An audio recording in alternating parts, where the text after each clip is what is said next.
means to take the spent blooms off. On some plants, not on all plants, if you deadhead, if you take off the spent blooms, the plant needs to go to seed, and it needs to make another flower in order to do that. So if you keep deadheading those blooms, that plant will be fooled into thinking that it never bloomed, so it will keep blooming. This cute little symbol is whenever there's anything really cute, nice, colorful foliage, berries, cut flowers. A lot of these make really great cut flowers, evergreen, poisonous, rabbit resistant.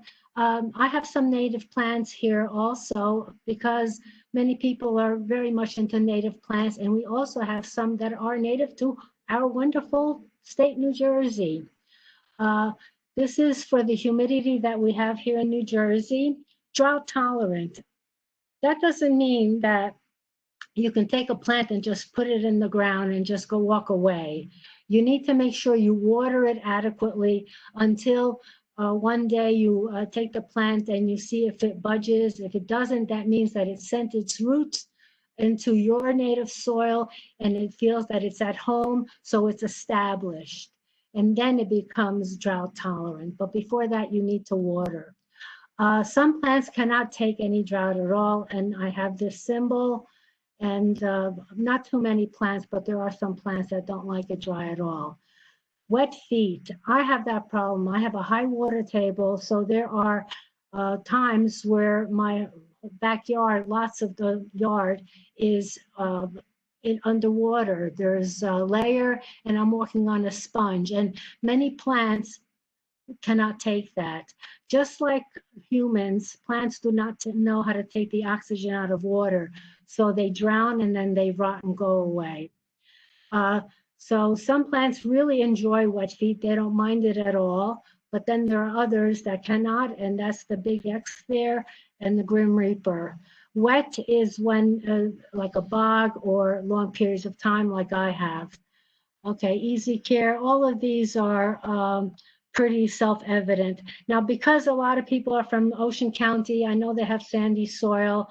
I'm supposed to have sandy soil, but no, I have clay soil. So I cannot plant anything I want. I have to make sure that it can tolerate clay because clay is more difficult to grow because the roots have a harder time pushing out to get nutrients. Some of them by the shore. And if I can just interject real quick, I will have the PowerPoint and handout. I thought I attached it to the event and I did not. So there will be a handout and the PowerPoint presentation available. I meant to put it on before, so I apologize. Everybody will get it with the recording to let you know that it'll be on our website, actually the Ocean County website. So sorry, I just wanted to interject. Okay. Thank you. Anybody who's living by the shore, you have a problem with the wind and the sand, and also the salt spray. But salt spray can be in urban areas where there's a lot of snow. They come and they not shovel, what do? They clean the snow and they lob it onto your property, and that may contain some salt. So some plants cannot tolerate that salt, but there are plants that can do very well. Okay. All right, here we are, alliums. Alliums are in the onion family, and they're all kinds, small ones, bigger ones, and they bloom at different times. These are really cute, colorful ones. They are bulbs. You need to plant them in the fall, and some bloom in the spring, and some later on in the summer. They make a nice cut flower. Some people actually take these after they're all dried out and spray them gold or silver and make arrangements.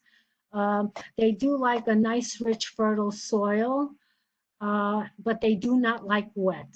Once they're established, once you've planted them, they are pretty drought tolerant, and but they do not like to be sitting in water.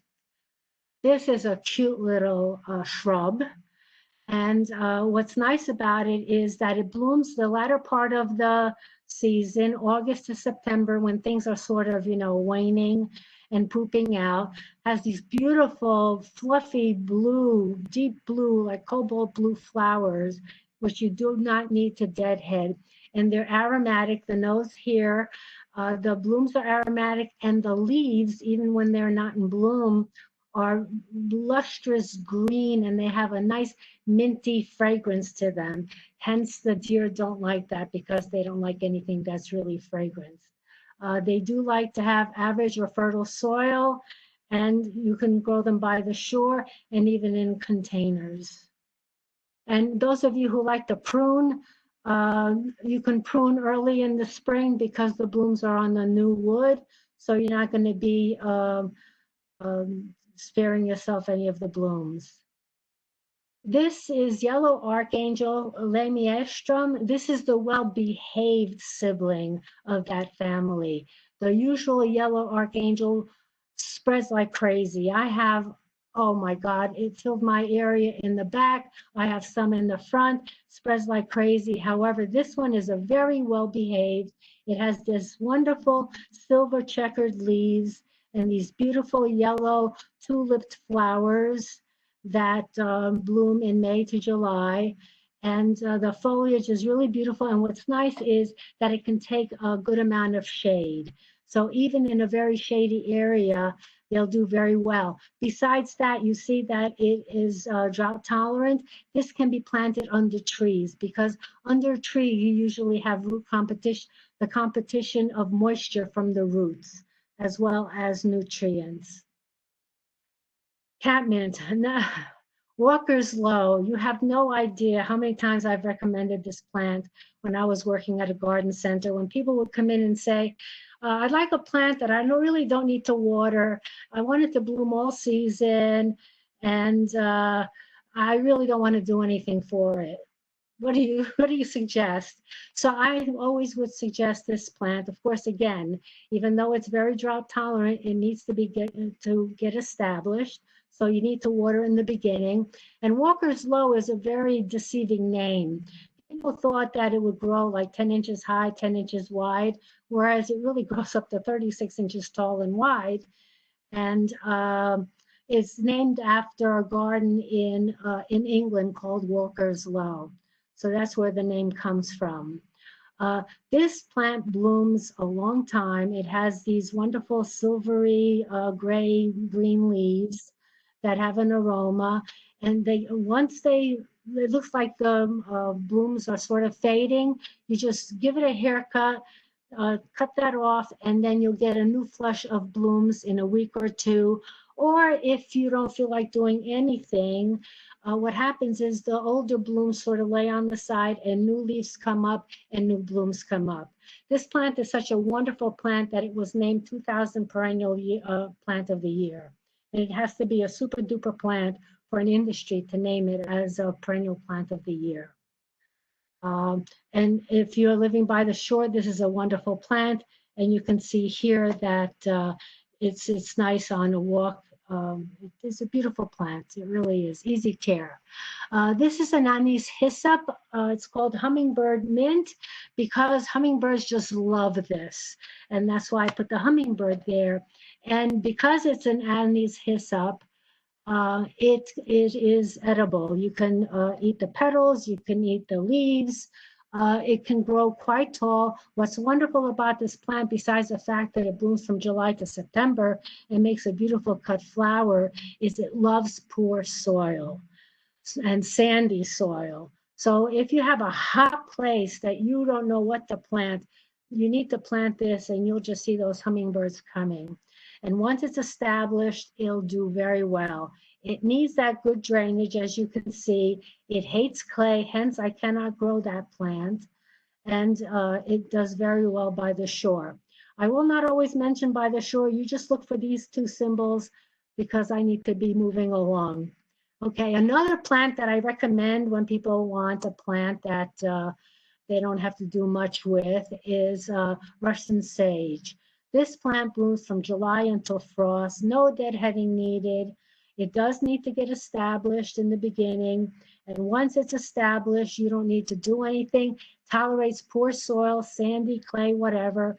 The only thing that you need to do is in the spring, you need to cut it back down maybe 6 inches from the soil, and then it will just grow and bloom for you. If you do not prune it, it does tend to flop on your neighboring plants.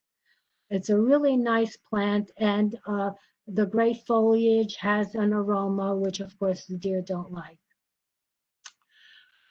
Sage, salvia. I love my salvia, and there are so many different salvias. This is just one of the perennial salvias. Both of the plants that I've mentioned before, they're all perennial, meaning that they come back every year. This is a perennial salvia, East Friesland. As you can see, it's gotten the award from the Royal Horticultural Society in England. So it's a posh plant. It blooms for a very long time. And if you want to keep it blooming, you just cut off deadheaded, just give it a haircut, and it'll keep blooming for a while. And if you're growing it in the soil, it likes to have average to fertile soil. Salvia, there are so many salvias. There are so many perennial salvias as well as annual salvias, meaning that it will die by the end of the year. As you can see from the beautiful colors here, they are really easy to grow. They take drought very well, and they are wonderful in containers. They do not like to be sitting in any kind of water. Really great. And I don't know if you've ever brushed against any salvia. It does have an odor. And to me, I hate to say it smells like cat urine, and I think the deer think of it that way also. So they do not bother it at all. And what's wonderful about these salvias is you do not have to deadhead. This, would you believe that this is a native in Brazil? Can you imagine walking in Brazil and seeing these growing somewhere? They're beautiful. Also salvias, these are shorter. They come in these multiple colors, beautiful colors, and they do wonderfully in containers as well as in a garden bed. And again, no deadheading needed. And as you can see, hummingbirds love it. They love anything, any plants that are tubular and not just red ones. Here are some examples of how wonderful they look in the bed. This bed right here, it looks like there are no deer that are coming in those beds at all. A wonderful plant that you do need to deadhead is this wonderful black and blue sage. I love it, and you have to really go to the garden centers early in order to be able to buy that plant because it goes very well. I put all those hummingbirds there because they do come, but you do have to deadhead in order for it to keep blooming. They do very well in containers, but they do not like to be overwatered. Okay, Angelonia. Would you believe they didn't come around until the late 1990s, and they are one of the most popular plants that people buy for containers and for beds. They come in, they have, summer snapdragon is another name for it. They come in pink and all these other colors, different shades of pink, different shades of purple or blue, white, and some are bicolored. They are really wonderful. They do not need to be deadheaded. What happens is the new blooms come up and the dead ones just drop off, and you can't even see that there were any plants that have any flowers that have faded. I just read recently that as hard as it is, from time to time, cut it all the way back, like halfway, and you'll get an even bushier plant. And it just keeps on blooming. And as you can see, the foliage smells like apples, and the flowers have a grape soda fragrance, so the deer don't bother it. There are shorter ones, taller ones, and some that are cascading ones. Just a note, as far as cascading, they don't just fall over, they kind of go sideways. So if that's okay with you, then it's okay to get the cascading ones. Sweet alyssum, what a wonderful little plant. It blooms so much with these blooms that it covers the plant that you can't even see the leaves. As you can see, they come in other colors besides white, and they do bloom from June to frost. However, when it starts getting warm, they sort of poop out and are a little tired. So cut them back and then you'll get new blooms. On the side here is Snow Princess. This is a really beautiful variety, and this one does not poop out at all during the heat of the summer. And as you can see on this lady, it makes a nice thing for a container. Who hasn't brushed up against marigold and said, "Oh my God, that smell"? Well, apparently so the deer say the same thing, and they don't bother the marigolds. And marigolds used to be the #1 bedding plant that people would buy. And they come in all sorts of sizes, short ones to really tall ones, even double ones and bicolored ones. Really a very simple plant to plant, basically take care of themselves. They take any kind of average soil to fertile soil, and they may self-sow. Of course, they die back once the frost comes because they are annuals, but they are wonderful plants, and you really don't need to deadhead unless you're a real neatnik, and then you can. Whoops. Okay, here we have marigold with angelonia. Look how beautiful the two colors. Just makes my heart sing when I see that combination. Same thing here with the salvia and the marigolds. Really a beautiful sight. Deer are not stupid. They stay away from plants that are toxic. Thank goodness.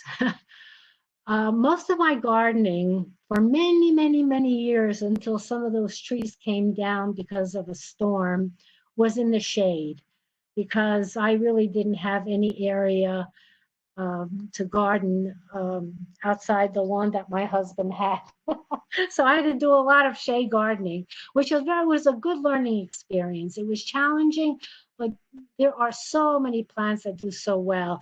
And this one, it's an evergreen shrub. It is I can't live without this plant. What's wonderful about it is so drought tolerant that I put two cactuses there that you can plant it under a tree, and it doesn't compete with the roots. It really is a wonderful plant. This is what you see all winter long. You see those berries on the female plant, just like hollies. The female plant needs a male plant in order to have berries. And let's see, one male can do 5 females. And as you can see, the female blooms are shorter, smaller, whereas the male blossoms are usually larger. So this is what it goes through the whole winter long. And then you see there are little buds that are showing here. So when you're shopping, make sure that you get males and females so that you can have those beautiful berries. Look how wonderful this skimia looks in the winter. Now, this one is a taller one. It grows up to 5 feet tall. There are 2 types of skimias. Smaller leaf, which remain about 2-3 feet high, and then the larger leaf, which can go 5 feet high and 5 feet wide. And this is a female. This is one in my garden. And look how beautiful that looks with those red berries. This is a male clone.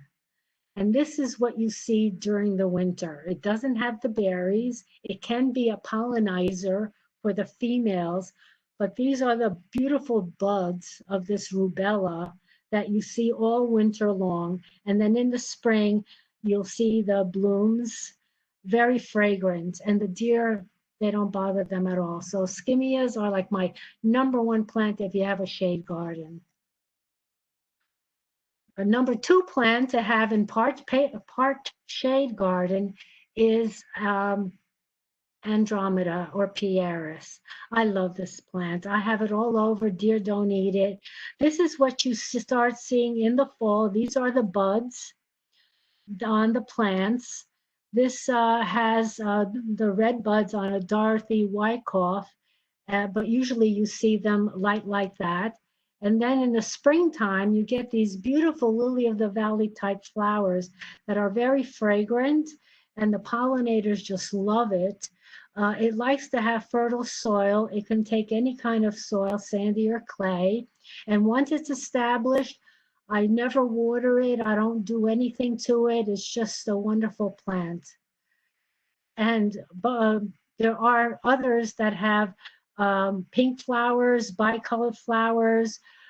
Just um, look and see what the nurseries have. Also, go on the internet and see what kind of varieties they have.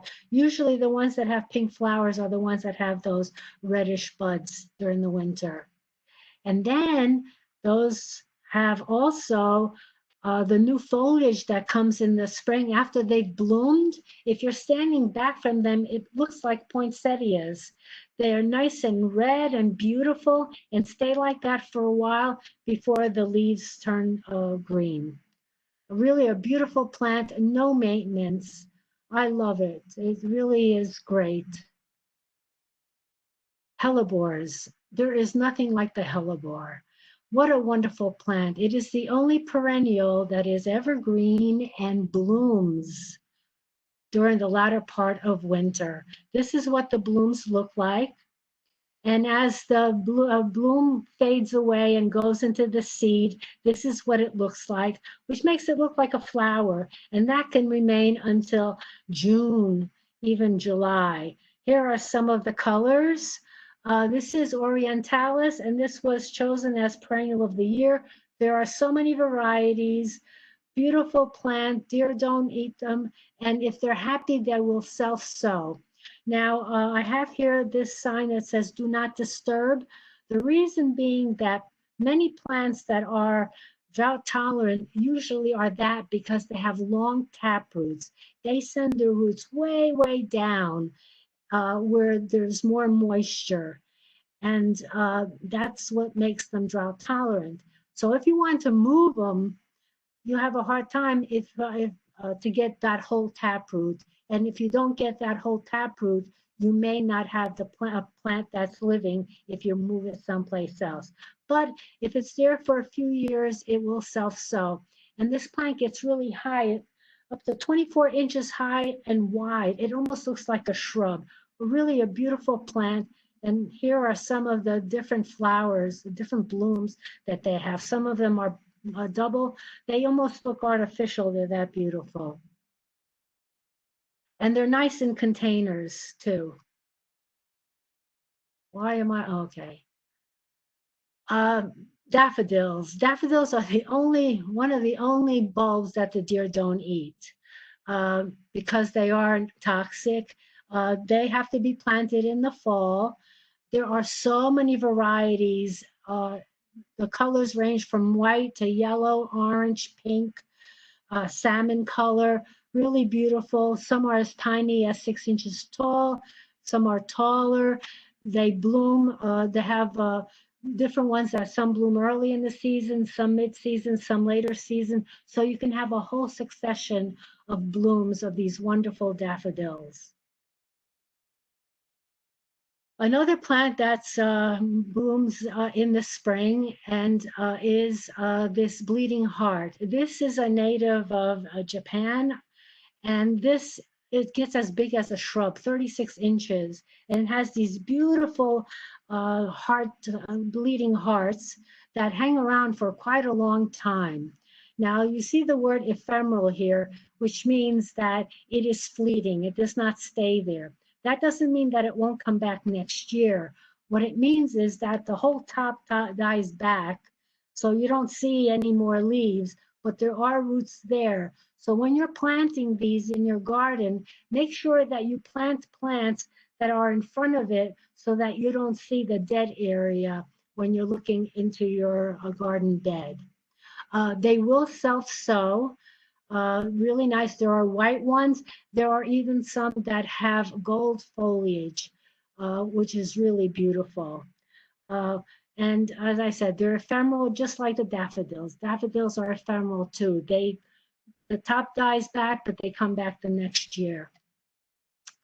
Now this is one of our native bleeding hearts. It's a fringe bleeding heart. And if you have a part shade garden and you can only choose one plant to plant there, this is the plant to plant because it blooms its little bud off from spring until frost. Deer don't eat it because it has the dissected foliage, and plus it's toxic. You never need to deadhead. It's really beautiful, and if it's happy, it will self-sow, and you'll have a bunch of volunteers that you can put in other areas. It does like its soil rich and fertile, if possible. If you have shade and you have trees and you have areas that are very dry, this is a wonderful plant. It grows 15 to 18 inches tall. It's evergreen. It has these lustrous dark green foliage that are just beautiful and look great next to any shade plant that you put next to it. It has, believe it or not, this is a relative of the poinsettia, which is a euphorbia. So it also has a sap, just like the poinsettia, that can be irritating to some people. It has these blooms that bloom in April to June, really lovely. During the winter, yes, it's evergreen. It's not as tall, it's sort of low to the ground, but it's really nice and it spreads nicely and doesn't need any kind of attention. Really a very low maintenance, great plant for an area that you can't plant anything else there. Columbine. This is our native columbine, and guess who loves it? Our ruby-throated hummingbird that comes all the way from Mexico just to sip its nectar. A really beautiful plant. And I don't know how it started, but when you read about this plant, it tells you, oh, it likes part shade. No, it loves the sun. It prefers being in the sun. You'll get more blooms in the sun. This is a native New Jersey plant, which is wonderful. And this plant is also very important because some butterflies need specific plants in order to lay their eggs. So when they hatch, their little larvae or caterpillars need something to eat. They lay their eggs on this plant and will defoliate it, but the plant will come back. It's not a long-lived plant, but it will self-sow if it's happy. And all columbines are toxic to deer, so you don't have to pick this one only. Siberian iris. This is one of the easiest plants to have in your garden. Look at that lush, wonderful purple. Can you tell purple's my favorite color? I have it all over. Anyway, it is a very drought tolerant plant. It has deep, deep roots, so it is very drought tolerant. It's not bothered by anybody or anything. Blooms for a nice long time. Doesn't need to be divided that often either.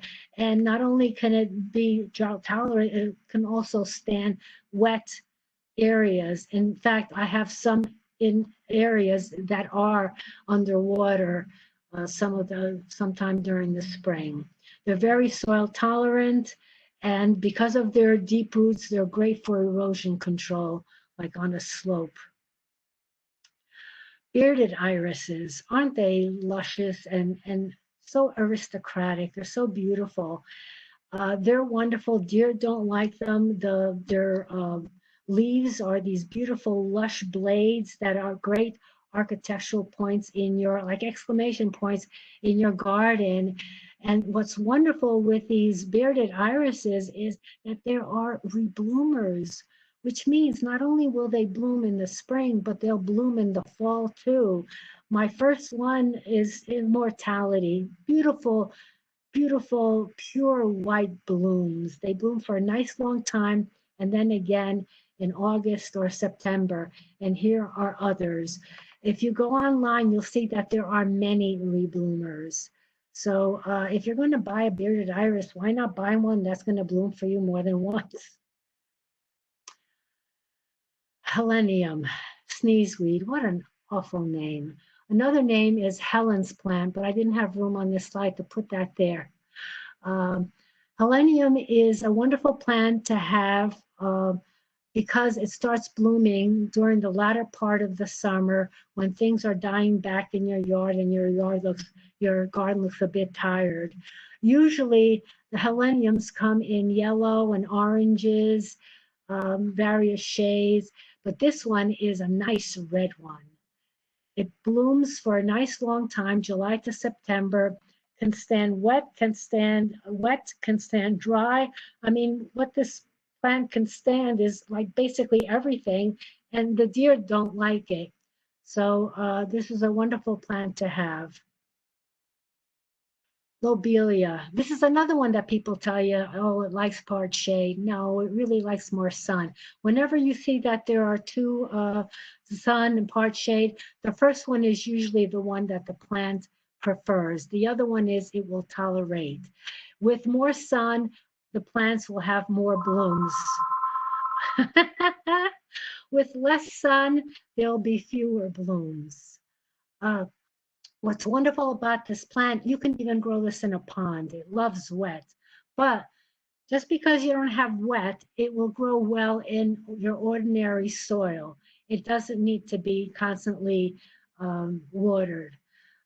And if it's happy, which it most likely will be, it will self-sow. It's easy to start this from seed, and it will reseed itself. And what's nice about them, you don't know whether you'll be getting the red one, the blue one, or maybe even a white one. And I don't have a hummingbird. They love this plant because it has that nice tubular part, and it also has a lot of nectar. Swamp milkweed, Asclepias. As you can see, the monarch butterfly, this is what the monarch butterfly lays its eggs on. And the plant is poisonous. And what happens is the caterpillar, that when they hatch, the eggs hatch, the caterpillar eats the leaves and ingests all that poison so that predators will not be eating them, because birds love the caterpillars and larvae to feed their little baby birds. So this is one of the plant. They do like the milkweed family, so it doesn't have to be necessarily this one. But if you have a clay area or a mucky clay area, this is the plant for you. It will self-sow, but you can always yank them out. Look how beautiful the flowers are. And then you have these wonderful seed pods that some people dry to put in flower arrangements. And then you have these nice little parachutes going all over.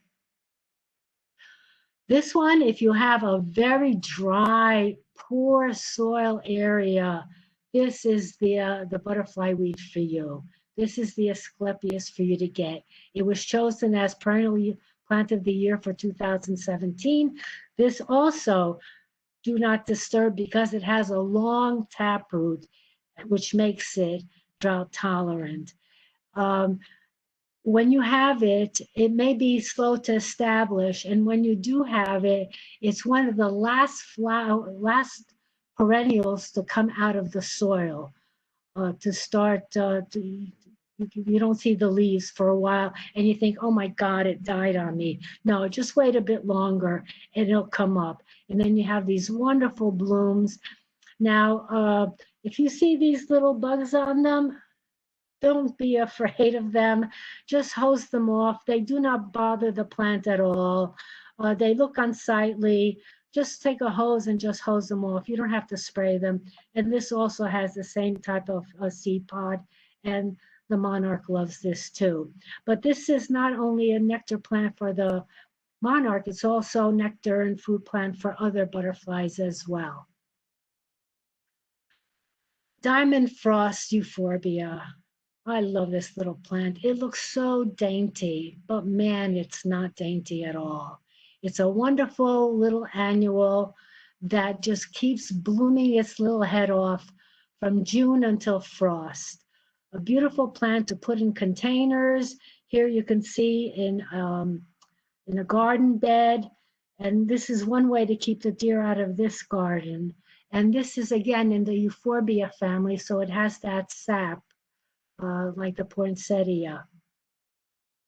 This, however, does need to have a good draining, good drainage. They don't like to sit in wet at all. It hates the clay, but in a container, just make sure you don't overwater in containers. Really beautiful plant. This is lantana. Lantana, oh my God. Do you see all the colors? Even blue. And some blossoms here, they're multicolored. You can see them here. There are so many choices, not only the colors, but also whether you want it to be a shorter plant, a taller plant, a cascading plant, really a wonderful plant that really is drought tolerant if you plant it in the garden. And it's a wonderful plant in the container, and it'll definitely bring in those hummingbirds.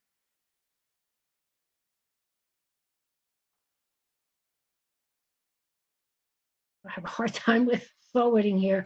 Okay, here are examples of these wonderful lantanas in containers. Here are hanging baskets. This is a standard tree. Sometimes you can find them growing like a tree. Beautiful colors, all the colors that you can think of, really. Truly amazing, and no deadheading needed at all. Just remember, this is poisonous, so don't let anybody eat any of the flowers, the seeds, or anything. All right. Also, deer are like little kids too. They don't like the mouthfeel of something. They will not eat it. So they don't like anything that's fuzzy or hairy. This is Brunnera or Brunera. Another name for this, besides this bugloss, is the perennial forget-me-not, because it has these forget-me-not flowers. They're blue. They bloom from April through May, 6 weeks minimum. No deadheading needed. If you feel these luscious heart-shaped leaves, they feel very coarse and hairy, like a cat's tongue, and deer don't like it. And here I have them planted next to ferns, which deer don't like either. And they're a great plant for to put in a container, because that's one plant that you can have in the container that you don't need to keep replanting that same spot every single year. Mrs. Moon, I love Mrs. Moon. You're going to hear me say I love a lot. I'm only showing you the plants that I love. The plants that I don't like, I really don't show, because I don't grow them. Or if I've grown them, I'm not happy with them. Goodbye. And Mrs. Moon I love because she self-sows. And this is, besides the hellebore, this is the first blooming perennial in the shade garden. It has hairy little leaves. It has splotches on them. Some lungwort have more splotches and larger splotches. Some have just green leaves or just silvery leaves. Some have blue flowers, pink, white flowers. As you can see, it starts out pink bud, then it opens up to pink and turns to blue. And I've read and have been told that the reason why the change of color is that it's telling the pollinator that this someone has taken out the nectar already, go to another bloom. A really wonderful plant, very easy to take care of. And I love that it self-sows. Lady's mantle, such an old-fashioned plant, but what a wonderful plant. It has these fan-like leaves that are here that have little peach fuzzy on them.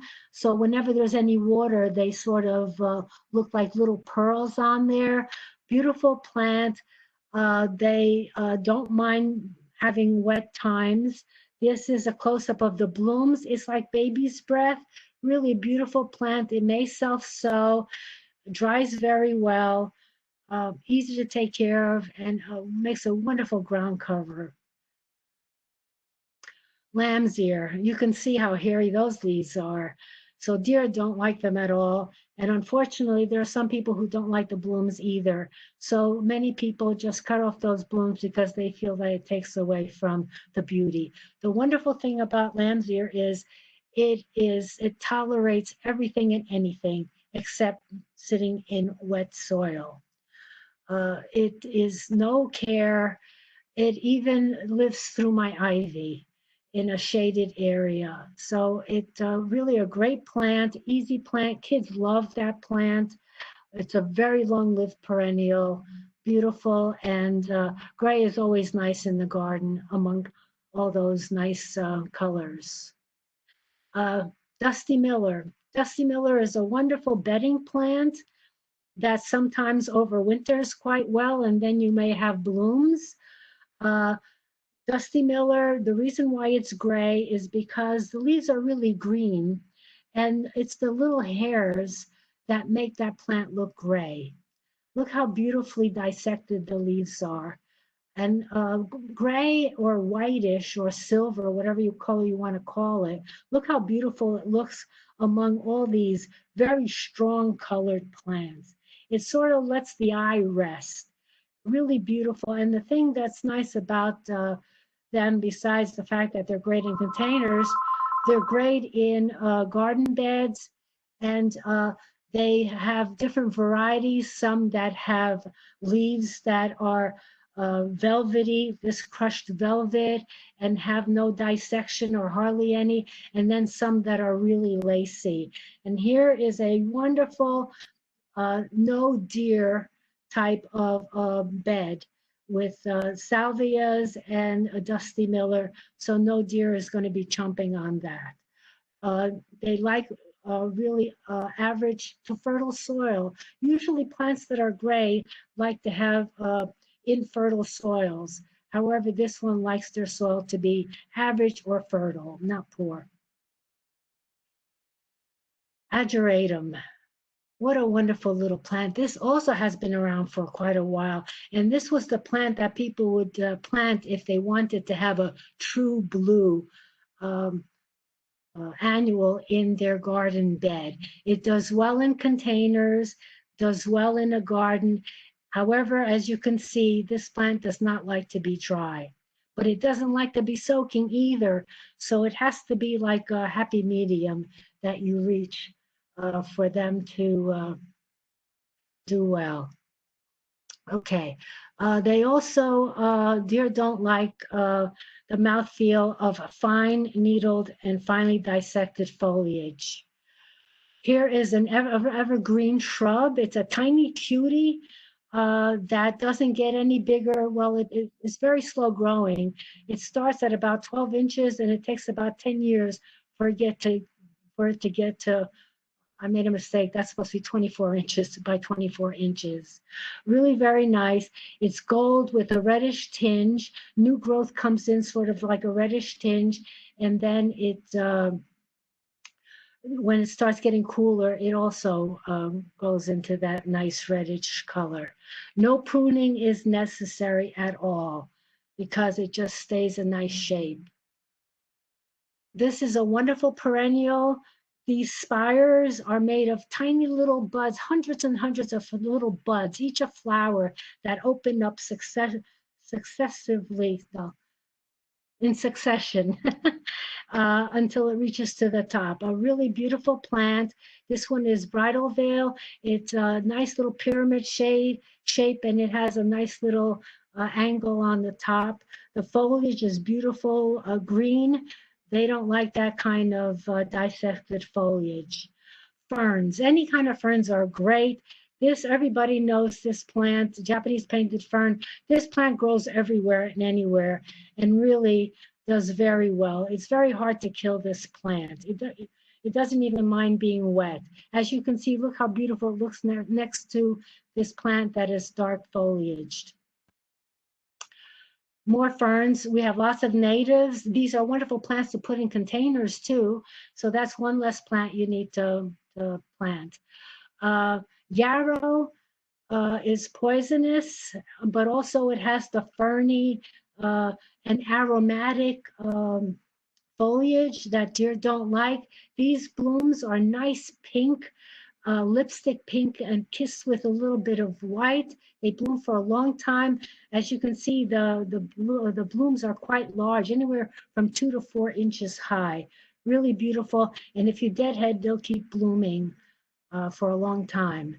This was perennial of the year. This is Coreopsis moonbeam, a nice light yellow bloom. It has a fine needled foliage, and look how beautiful it looks next to pink yarrow. a wonderful, easy to take care of plant. Another plant that it blooms its little head off, and once you see that the blooms are gone, you just grab it and give it a nice haircut. And in a week or two, you'll have more blooms. And you keep doing that until frost. Okay, they don't like prickly plants either. So this I love. I have this. This can grow under a tree. It can take a good amount of shade. This is Mahonia, grape holly. It has these thick, leathery, holly-like leaves that I don't know if you can see has spikes on them. And deer don't eat this at all. Uh, During the latter part of the winter, you see that there's buds here that open up to these beautiful yellow blooms. And then in the summer, they have grape-like berries, drupes, and the birds eat them. Really a lovely plant, and it will self-sow if it's happy. We all know dwarf Alberta spruce. You buy them this size, and within a few years, they get really big. This is in my yard. This is, I edge my bed so that deer won't go into it with this because they don't like the prickly foliage. People can make a hedge out of this. Just remember with evergreens, especially needled evergreens, if you plant them too close, they die out when they touch the next plant, and dead branches will never regreen again. So make sure that you space them accordingly. Heath, a wonderful plant that starts blooming in the winter, the latter part of January to March with these beautiful tubular plants, needle-like foliage, really beautiful. You only prune them after they've bloomed so that they will bloom next year. Really wonderful, and the new growth comes in nice and bronze. Very long-lived shrub. Sea holly. For those of you by the beach, sea holly says it all. And this one is a little cutie. It's called Blue Hobbit. Guess from where? It only grows 8 to 12 inches tall. It has these beautiful blooms that are oval-shaped, egg-shaped, very long-lived perennial, gorgeous silver foliage, and beautiful blue blooms. Cleome. My husband loves Cleome. And they come back year after year after year. And the deer don't bother them because of the leaves that have these little spiny, sticky, and it's sticky. And even if you touch them, it's not pleasant. The blooms come in various colors. They have now ones that don't have the thorns, and also shorter ones. And they just keep, they start blooming, and then they just keep going up and up and up. And these are the seed pods that form, and it almost looks like a spider. That's what it's called. Really a wonderful plant, and it will reseed. And I don't mind it reseeding because it's a plant that you can easily, all the little volunteers you can just get rid of very easily. Okay, these plants they just don't like.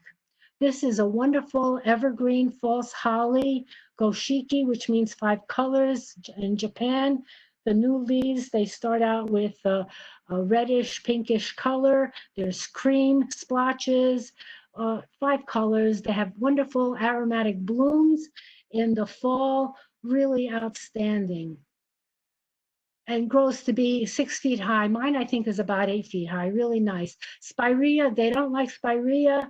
This one is a really, truly different one because it is truly red, which is quite unusual. And it's called double play because the new foliage that comes in red and then turns to green. And this keeps on blooming for a long time. And then in the fall, the foliage again turns reddish. Really beautiful, and the blooms are anywhere from 2 to 4 inches wide. Really beautiful. Who doesn't love crepe myrtles? But they grow 10, 15 feet high. This one is a short one, only grows 3 feet high and up to 5 feet wide. Blooms for a very long time. This one also very dazzle. Why is it a dazzler? Because when the new foliage comes in, and this is another one that takes a long time for it to leaf out. So don't think that your shrub is dead when you don't see anything because it comes out late. But the new foliage comes this color, And then in the fall, it turns that color also. And look how floriferous, I mean, just full of blooms this is. Really a wonderful plant. Irene, Well, just gonna, it's 7:30. I just wanted to, don't worry.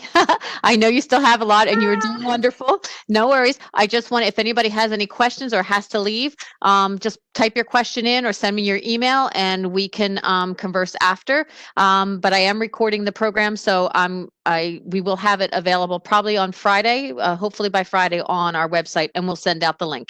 So please, I have, you're doing, no worries. I'm so Just wanted to sorry. give everybody a heads up. And there Well, is a survey when you do stop your talk. When they do stop their program, if they wouldn't mind taking the survey for us, it'll come up. Okay. thank you for doing the survey, and it's anonymous, so I don't, you can put down whatever you want. It is nice. And as I warned you in the beginning that I can talk forever, I'm really very sorry, and believe it or not, I'm rushing. Anyway, those of you who live by the shore, sea thrift, what a wonderful little plant. This is evergreen. This is what the foliage looks like in the winter. And then these little pom-poms come out in the spring. And if you deadhead, and when you deadhead, go all the way down to the foliage, all the way down the stem. It'll keep blooming and blooming and blooming and blooming and blooming. Really a wonderful little plant. And it will self-sow and make a nice little ground cover. And it just loves poor soil and sandy soil. Does not like clay. I cannot grow it. I don't hate it. It's beautiful, but I can't have it. I'm sorry. And it's a native, believe it or not. All along, not our coast, it's on the West Coast, believe it or not. Okay. Coral bells. Everybody loves coral bells. Coral bells come in so many different colorings now. They used to only have, well, in the beginning, coral bells had pink flowers. Now they have white or really nondescript flowers because they were more interested in having beautiful, colorful foliage that's variegated and has all these veinings and beautiful, beautiful. And they are evergreen in some areas. They do well in containers and do very well in a garden bed. This is citronelle. Oh, I forgot to put the name. Citronelle. It's a wonderful plant. It comes from France, believe it or not. It has these white flowers that hummingbirds just love. The foliage is a nice gold or chartreusey, and it has a silver underside of the leaf. And look at, anyway, it's a gold plants are head turners. When you're walking by a garden bed and there are plants that are chartreuse or gold, they are noticed immediately. Another one is this wonderful Hakone grass, Hanakaknakloa, which I love very much. This is one of my gardens. The little mop heads here of old gold. Really wonderful plant. It is not evergreen. It will go into that tan color, but it will come back the next year. And the more sun it gets, the more gold it is. The less sun, as you can see back here, the more green it is. A wonderful, easy, low maintenance, no maintenance plant. And look at how this garden here with the chartreuse plants here. Here's the Hakone grass. Here is a beautiful gold standard hosta, and here is that citronelle. So as you're looking at this, where does your eye go immediately? Right here. Beautiful. Okay, verbena. This is verbena on a stick, and even though it looks like it's very fragile because of its thin stem and thin leaves, it's really a hardy plant. It's not always a perennial here. Some people, it does come back, but it does self-sow. And you can see butterflies are crazy over it. Really a nice plant. And it's one of those plants that you can call a see-through plant. No matter where you have it in your garden, because of the thin leaves and the thin stem, you can see right through it. So you're not blocking any plant that may be shorter behind it. So it's almost like a baby's breath, but a nice purpley one. Persian shield, wonderful, wonderful indoor plant and container plant, and also in the garden. Look how beautiful it looks with with a ghost fern. It has this iridescent quality to it, purple and silver on top of a deep green leaf. Really a beautiful plant. And this is another one where you have to run to the garden center and get it as soon as you see it because it goes very quickly. It can tolerate sun. I've seen it in the sun, but to me it looks washed out in the sun. It prefers part shade. And if you want, you can bring it inside. It loves humidity. You can water the, or you couldn't, well, you don't want to water it too crazy, but it'll do quite well inside also.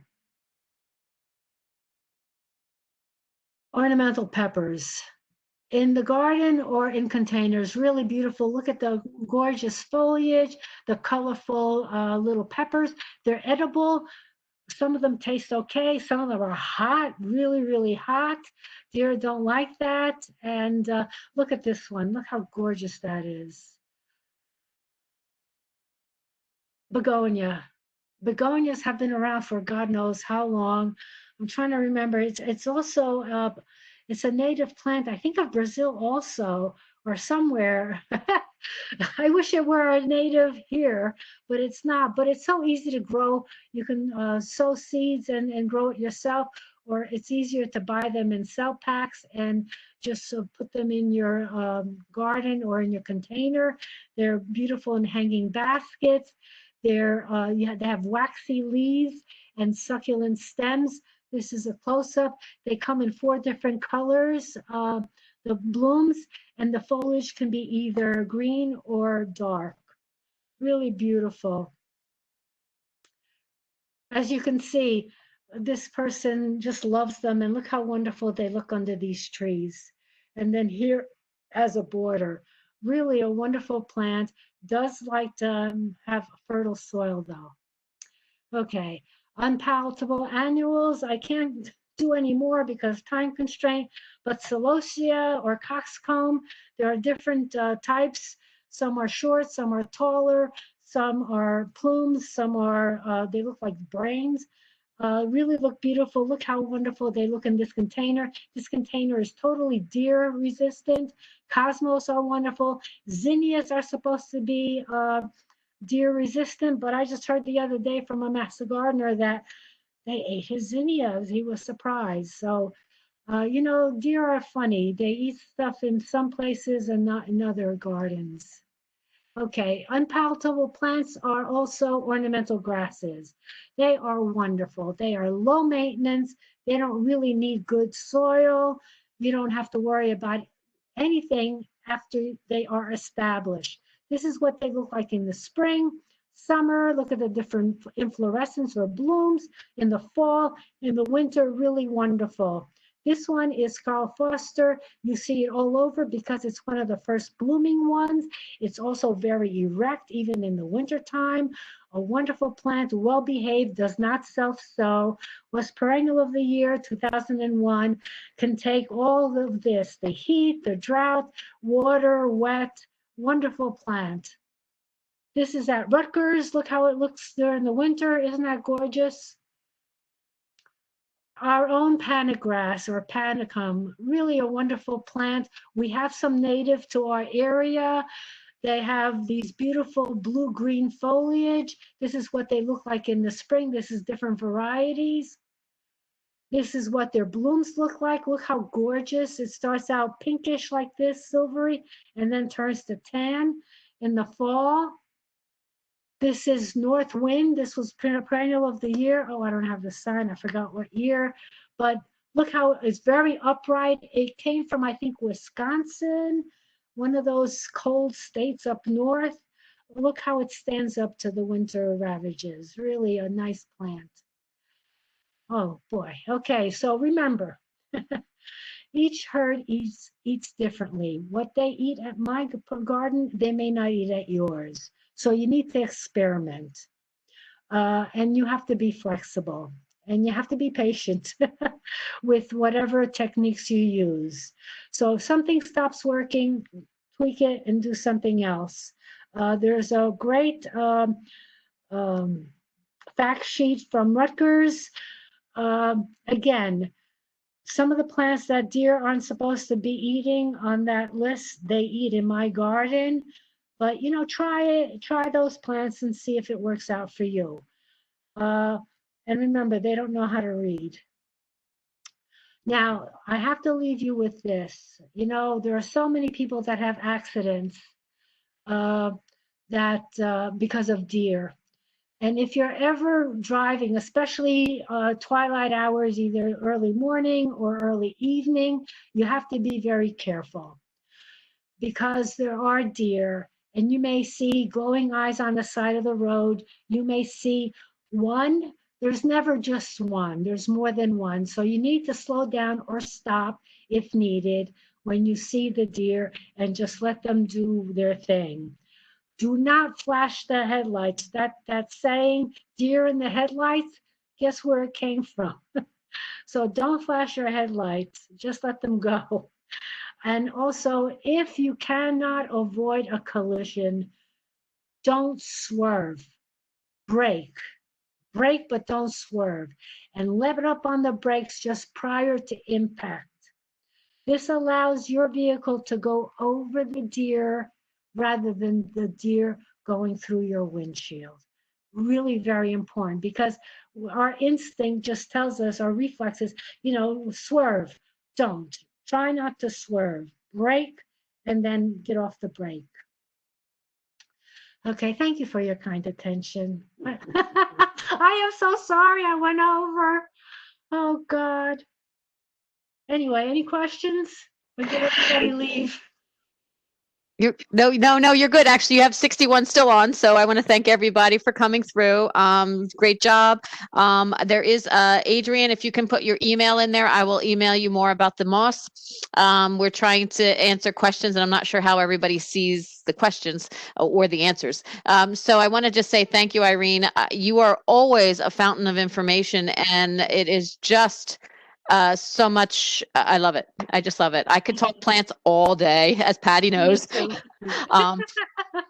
And so I want to, again, if you can, when you do leave the program, if you would take the survey so we can we can see what we have. Irene is also presenting another talk in. Two more.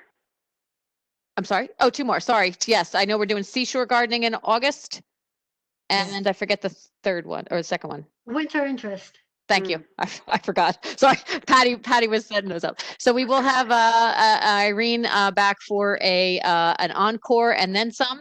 So please join us. But if you have attended, we will have your email so that we will make sure that your the information does get out to you as well. So please, if you have any other questions, I'm seeing a lot of Irene's. Thank you. Wonderful, wonderful job.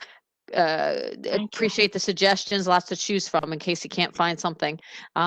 What does salt spray mean? I think came up in the chat just now. Okay. When you're at the shore, the wind blows the salt from the sea, from the ocean, and that's a salt. It's we learned about with this COVID-19 that the breath, we have little particles. Well, the same thing happens, unfortunately, by the seashore, where because of the wind, because of the salt water that evaporates and it gets blown by the wind, and when it gets on plants, it dries them out. You know how they dry various fish and other foods with salt? Well, it does the same thing to plants. There are many plants, and you'll see them when I do my talk on seaside gardening. There are a lot of plants that can take that salt, but many cannot, because it impedes water getting to the roots, getting to the leaves, and it just screws the plant up totally. Thank you, Irene. Sorry, I'm trying to read things as I go here. I'm saying a thank you.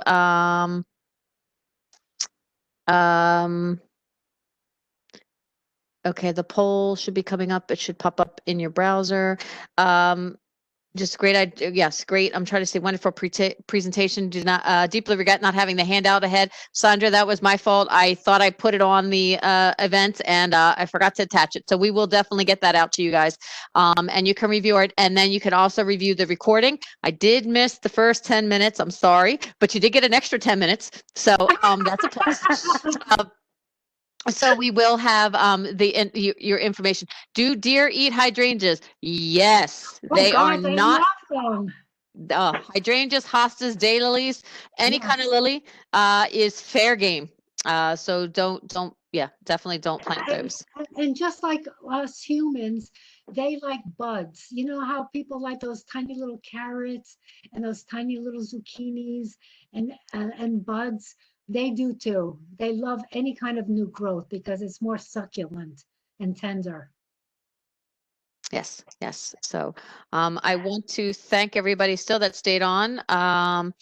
And I'm hoping that the survey should be popping up. Yes, go ahead, Patty. Sorry. Did you have a private question in chat about peonies?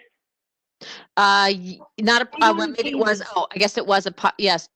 Have you done peonies for deer, Irene? Yes, they do not eat peonies. Okay. They're toxic, I believe, aren't they? Yes. I thought so. I don't have deer here for myself. Lucky for me, I know. Me neither. No, That's and I did see those daylilies. I know, trust me. I have bunnies, chipmunks, and everything else. But and Einstein, who is the dog. But in any case, there was a question that someone from Hunterdon County said that they were eating her mint in her deer in her planters, that the deer were coming and eating that. And I know Hunterdon County is very high with deer population. So they must like mojitos. Maybe. Or Patty put in fresh breath. They had a date. Yeah, they had a date. And someone just put in they eat her hybrid tea roses. Yes, they do like rose they buds. love roses. Yes. They don't care about the thorns. And they love holly too.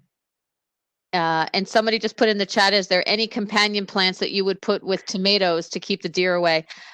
Fence. I'm thinking fencing, unfortunately, or some kind of netting, something to keep them away. Yeah, or at least no, not really. You can, what I forgot to mention about cleome. The thing about cleome, which keep the deer away, they get 3 feet high, sometimes 4 feet high, but they don't start blooming until later part of the season. That's why you don't usually see them in garden centers, because people want instant gratification. But if she has like a 4-foot wide area of cleome surrounding her bed, perhaps. But then she needs to get through. Another question just popped up about how about pumpkins? I don't know. I don't know anything about vegetables. Since the deer came, I don't grow any vegetables. And I also have a groundhog. I was thinking the groundhog probably would be more of an issue, and the pumpkins would get squashed probably before they might be getting eaten. They do eat, I think they eat the pumpkin fruit, but I don't know if they eat the plant. Somebody just asked about Joe Pye weed, Eupatorium. Yes, I love it. Okay. I love it. I used to have it. Yeah. So that would be one that you wouldn't want to plant, or if you're going to plant something or you want to try it. William said they ate all of his pumpkins, everything. There you go. So there's our answer. And sometimes, again, what works in your garden may not work in someone else's. Exactly. It could be the path the deer are taking. Some people that have a forest, maybe if you can put some salt licks for deer that they use, a lot of times you can put it out in the field where, away from your garden, that maybe they'll go that way and change their habit of moving. Sometimes that helps. Yeah, they have their route and they keep to that route, and they know where to get their wonderful, delicious salads. Yes. Once they find you, either that or give your neighbors all the plants that you want the deer to go in their yard. We didn't say that. We're trying to be friendly neighbors. So, just you want to pay attention to that. Just like the Japanese beetle traps, give them to your neighbors. Yes, you don't want those. So I want to say thank you. Somebody just put in something about clothespins. I don't know if that was in the question and answer. That's about putting netting around tomato cages. That's a good idea. That's For a the great idea, tomatoes. William. Yeah, yeah. Yeah, so as you can't read the around the tomato cages, use netting around the cage. Put a cage around the tomatoes, and then close it with clothespins so that the netting, so that you can still get in and get to the fruit, but yet the deer cannot. That's a great smart. suggestion. Yeah, Yeah. very smart. But really, kind of, exclusion is the big thing on that one. So, Yes. all right, I'm going to have to shut us down. I'm sorry, Irene, but if you have more questions, everybody, please send them to, you will get a thank you email for attending. So you can always respond to my email, and Patty and I or Irene will get back to you on questions that you may have. Chris said she did not, or he did not get the poll. So I'm going to have to figure that one out. I'm sorry. I thought it was coming up in an email, but it didn't do that either. So I will make sure that there is a hard copy sent out with the email about the handouts, the recordings, and the PowerPoint, copy of the PowerPoint. So, and Irene's PowerPoint, just so you know, in a PDF form is 58 pages. So you may want to be, you may want to be a little careful about printing it out, but you will have it available if you want to view it on the computer. Susan? Yes. You may have not noticed, but some of the slides I've changed. So I'm gonna WeTransfer that. Okay. So it'll be a current one that they saw today. Okay, that's perfect. And then I'll just put that on, since it's not going to go out before tomorrow afternoon at the latest, at the earliest. But the latest would be Friday. So. Okay. All right. I want to thank everybody again for attending. Yes, thank you, people. Yes, You're thank wonderful. you. Yes, thank you. No, Thank you, Irene. You still have 35 attendees. These are all right, thank you, Grace. Grace said there's no poll, so I'm not sure if it's going to pop up in your browser after you totally close everything down. So it may be because I still have the poll, the computer on. I'm not sure how this works. So we will be finding that out shortly. So I want to thank you again, everybody. And Irene, we will be we'll be looking forward to the next one. And we'll see anybody that would like to join us for orphaned animals and injured animals, and how you can help if there is help to be had. So thank you, everybody, and have a great night and enjoy this beautiful weather. And my dog is quiet, so I need to go find out where he is. So he's not wandering the neighborhood. This dog. But anyhow, thank you all. Thanks again. Thank you. Thank you, Irene. Thank you. Thank you, Patty. Thanks for all your help, Susan. Oh, you're very welcome, as always. Thank you. And Patty, too. Thank you. Thank you. Okay. All right, guys. Okay. Shut off. Yep, there we go. Okay. Oh. Yes. Okay. Sorry, I'm trying to end for everybody. Yes, Q&A. Yes, okay.